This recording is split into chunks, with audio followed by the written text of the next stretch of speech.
não sei como é que os irmãos viam, mas eu vejo assim, com gente que eu conheço, gente que não é crente, gente de fora da igreja, que olham com uma certa admiração, com um certo espanto, os trabalhadores dentro da igreja, gente que trabalha, que vai para lá. Eu me lembro desde criança, eu via lá, tinha homens andando dentro da igreja, não tinham as chaves, abriam coisas, trancavam, como participantes daquele lugar, donos, né, mordomos, literalmente, da obra.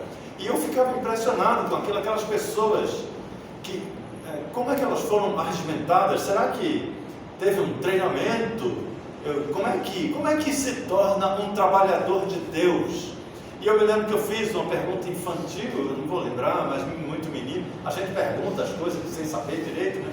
E meu avô falou, não, eles são trabalhadores do reino de Deus.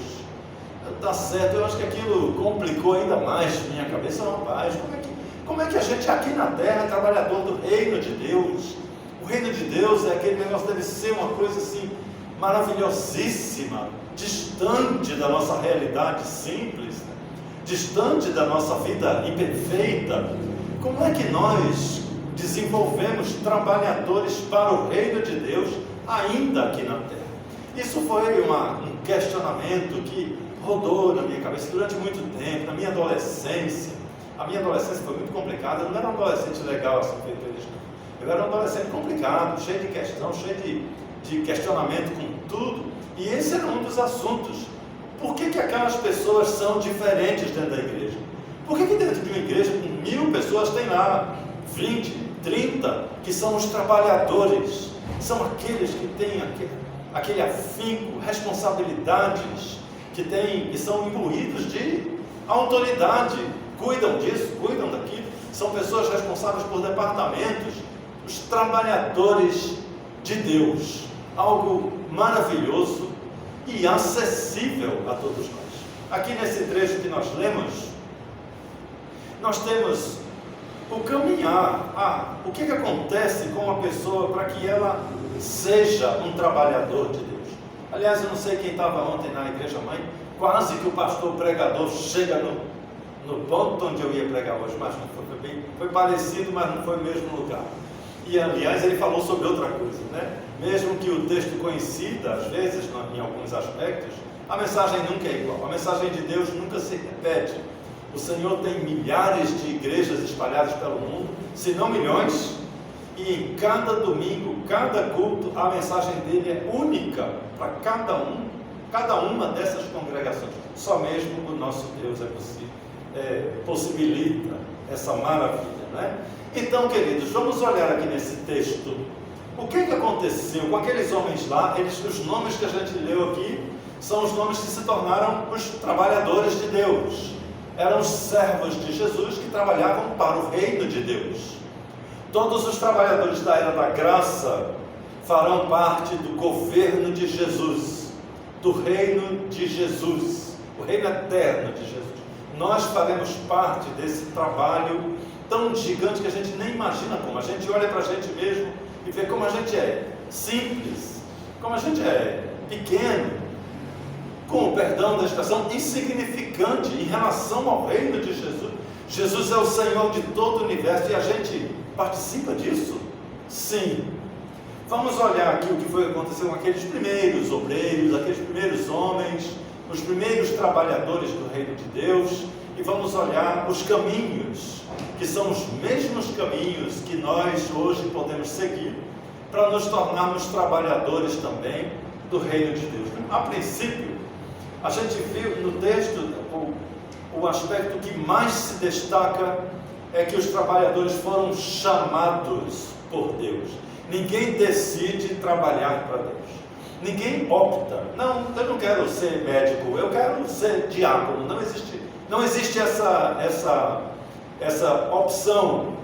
E o diácono, o pastor, o missionário, a missionária, o pregador, a pregadora, professores de EBD, diretores de departamentos, zeladores, motoristas. Tem igreja que tem motorista, tem igreja que tem operador, engenheiro de som.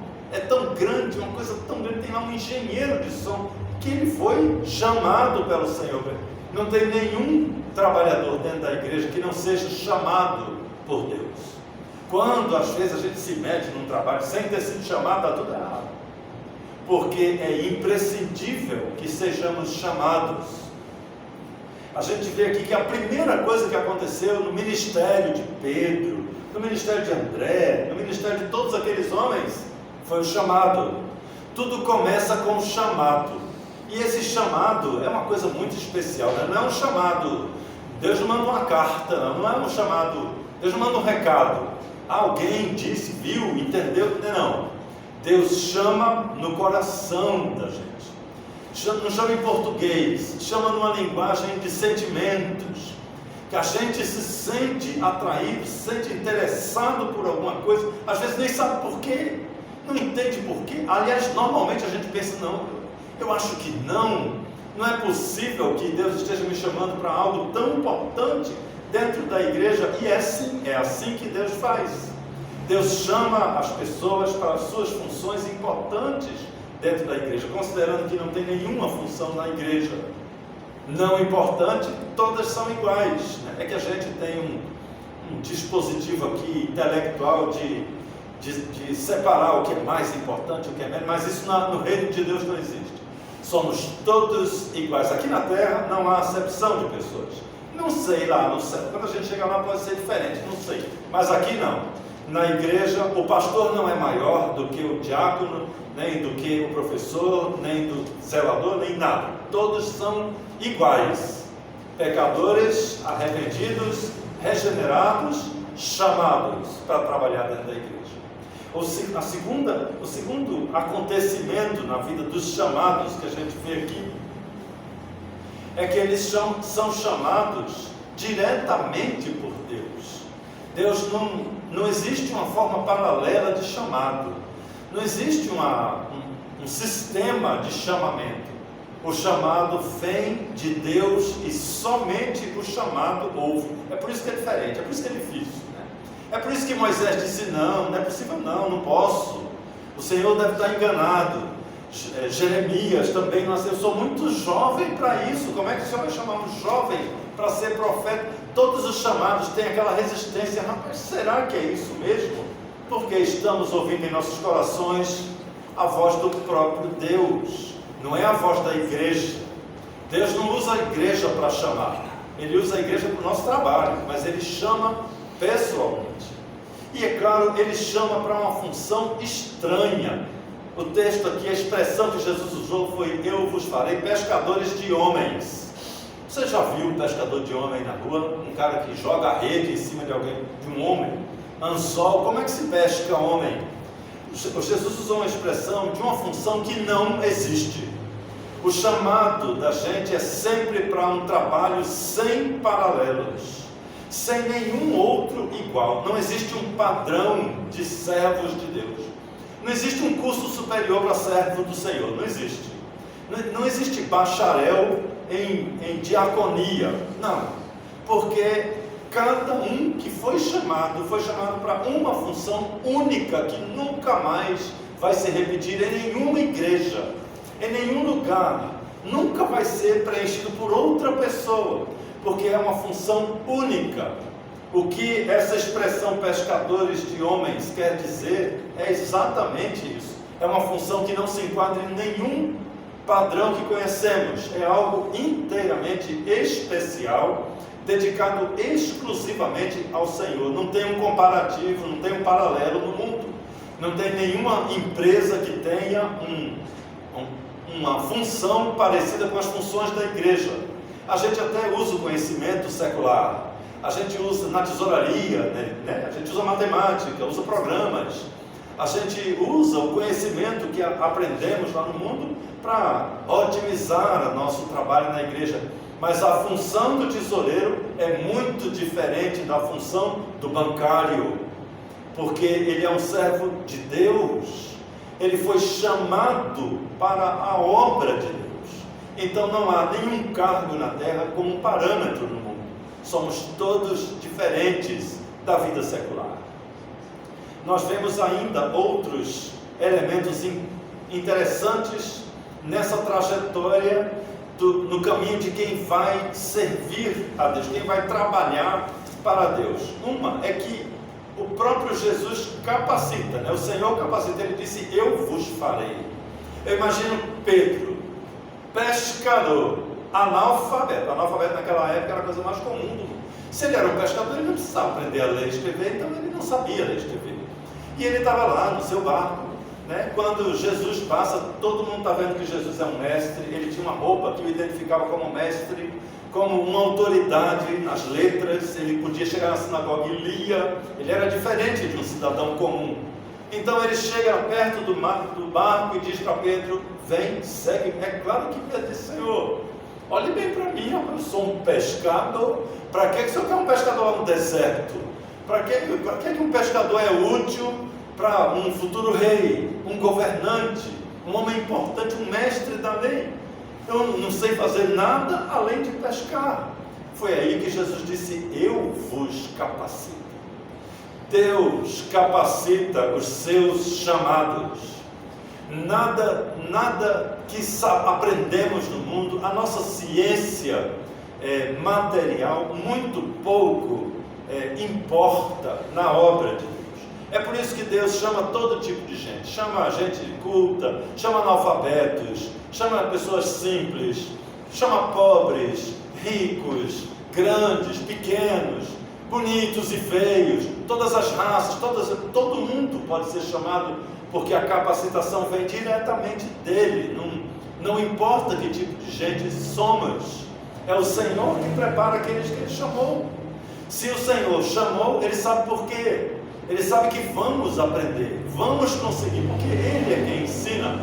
O apóstolo Paulo disse: quem me ensinou não foi homem, não foi a igreja, não foi esse livro, aquele, não foi o professor, foi o Senhor que me preparou. É Deus quem prepara os seus chamados. Por isso que Jesus disse: eu vos farei. Imagina o desespero de Pedro, sem entender por que um homem tão culto estava o chamando. E é esse o sentimento que a gente sente, não é mais? Eu sou muito simples, Moisés não conseguia falar, eu era tímido, eu fiquei: Senhor, não é possível não, eu vou desmaiar quando chegar lá na frente.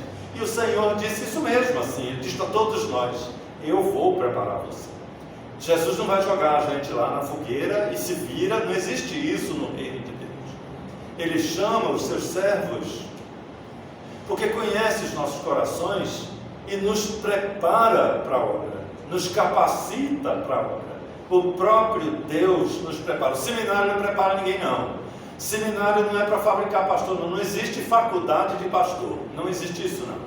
O seminário, nós estudamos os subsídios que vão ajudar nos estudos, que vão ampliar o nosso conhecimento em assuntos que são paralelos ao púlpito, mas o seminário não faz pastor, ninguém sai de lá pastor, não, de jeito nenhum. Não existe curso técnico ou curso na faculdade para nada dentro da igreja, nada. O preparo é do Senhor, é Deus quem nos prepara, sempre, sem nenhuma exceção. Temos ainda uma demonstração interessante nesse trecho aqui, que a gente vê que os chamados, quando entenderam, quando confiaram no que Jesus estava dizendo, eles deixaram tudo para ir atrás de Jesus, para seguir Jesus. Isso aqui nos mostra que nada do que temos importa no ministério. Deus não nos chama pelo que temos, não nos chama pelo que sabemos, pelo que entendemos ser. Ele nos chama pelo que podemos ser. O apóstolo Pedro, que aqui não era apóstolo ainda, era um pescador, ele tinha um bom equipamento, ele tinha um barco bom, era um barco grande, né? Era uma grande empresa que Pedro tinha. Não era uma coisa, a gente tem aquelas imagens de pescador pobrezinho lá da canoa, né? Mas não era assim, de ser um pescador naquela época, era um navio, era um barco que carregava 15, 20 pessoas, que aguentava carga das redes que não puderam. Imagina a rede que eles não conseguiam puxar, quanto pesou aquilo ali? 2, 3 toneladas? Era um barco grande, um equipamento bom. Mas por melhor que seja o nosso equipamento secular, ele não tem nenhum valor na obra de Deus. Deus não nos chama pelo que temos. É por isso que ele chama pobres. Ele não olha quem é que está chamando, chama pobres, ricos, grandes, todos são candidatos ao serviço do Senhor, porque ele não olha o que temos.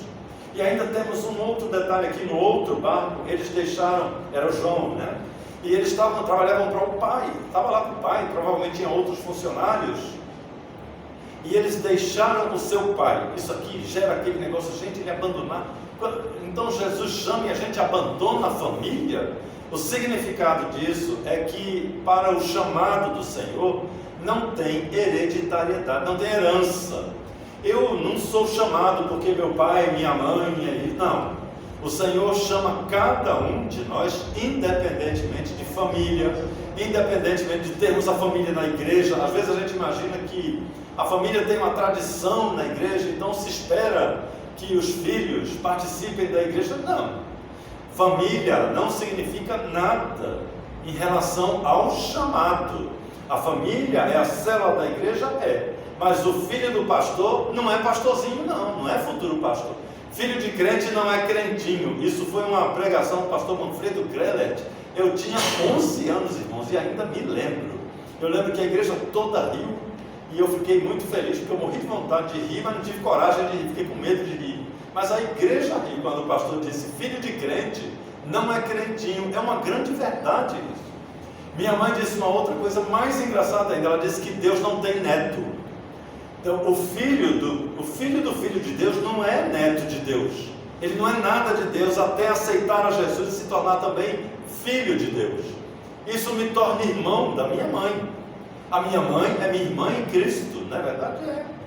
Porque Deus não tem neto. Não existe hereditariedade na obra de Deus. O filho do pastor, ele é só filho do pastor, precisa de Jesus assim como todo mundo. Ele precisa tomar uma decisão. Ou seja, eu não herdei nada dos meus avós, que eram diáconos, não herdei nada da minha mãe, do meu pai, nada. O Senhor me chamou, não foi por causa deles, foi por mim mesmo. Então o Senhor nos chama a nós próprios, sem nenhuma ligação com quem conhecemos, com tradições, com costumes, com heranças. Não, somos apenas chamados, porque o Senhor conhece nosso coração e sabe o que nós podemos ser na sua obra, sabe o que nós podemos representar no seu reino, no reino de Deus. E por fim, irmãos, finalizando, a gente vê aqui o que foi que aconteceu quando aqueles homens entenderam que deveriam obedecer ao chamado, receberam em seus corações o chamado. O que foi que eles fizeram para pertencerem ao reino de Deus? Eles ficaram ao lado de Jesus. Não existe nenhuma forma de participar do reino de Deus senão por Jesus. Hoje, Jesus não está mais aqui andando aqui na terra, como estava ali com Pedro, mas ele deixou a sua obra. Hoje, a forma que temos de trabalhar para Deus é na obra de Jesus, é nos agregando à obra de Jesus, independentemente de qual seja a nossa função, nosso cargo, o nosso chamado. O chamado ele é muito plural, na verdade, não existem dois iguais, não existem dois pastores iguais, dois diáconos iguais, não. Todos somos únicos, individuais, e o chamado também é único no coração, para que a gente possa assumir cargos importantes no reino de Deus. O nosso cargo na igreja, na obra de Jesus, não é somente aqui na terra. Nós aqui estamos nas sombras das coisas futuras. Somos servos do reino de Deus. Então, meus queridos, o chamado precioso em seu coração, no meu coração, deve ser tratado com todo amor, com todo carinho, com muita atenção, orando ao Senhor: Senhor, me faça compreender o meu chamado, porque talvez aqui nesta terra, neste mundo, o que há de mais precioso, o que há de mais, a Bíblia fala do ofício excelente, que é servir a Deus. Excelente significa acima dos demais. Então não há nada mais excelente para fazer aqui na terra do que ser um funcionário, ser um trabalhador do reino eterno de Deus.